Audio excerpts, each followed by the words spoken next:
very much for joining us, Distance Mania. What a night it was.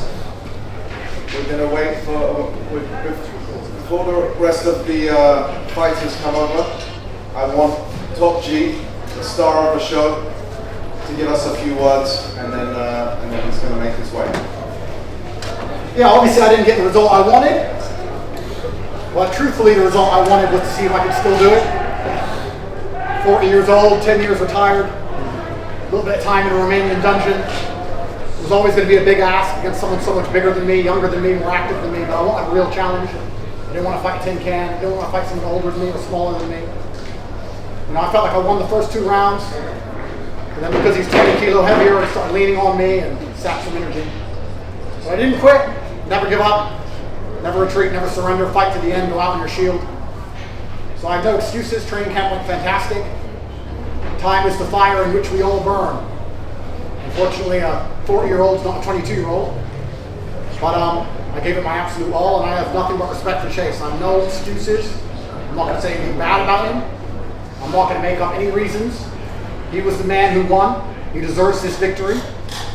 Truthfully, completely, and honestly, I'm actually very proud of him. And I'm glad to know that Misfits have a true champion, because he is a true champion. Because he showed tremendous heart and tremendous grit, and he fought to the end just like I did. So I'm not disappointed in myself, I don't operate from that frame. The only way I would be disappointed in myself is if I was too scared to fight at all. And when I first agreed to fight, when I told Mams, there was a conversation and everyone said, Andrew, you're 40 years old, you just got out of jail, you've been through so much, you have so many problems and so much going on. Why would you do this? Why would you risk it all? Why would you get in there? And I felt a tinge of fear for the first time in my life. And that's when I knew I had to fight. Because the second I felt afraid, I knew I had to fight. I can't live doubting myself.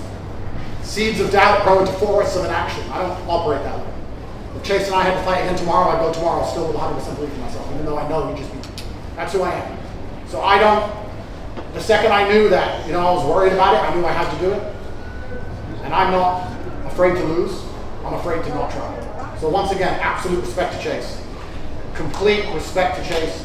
No excuses. I'm not going to give you any bullshit about injuries or any of that crap. He got in there, he fought against the odds, and he beat me, and he deserves full credit. He's a true champion.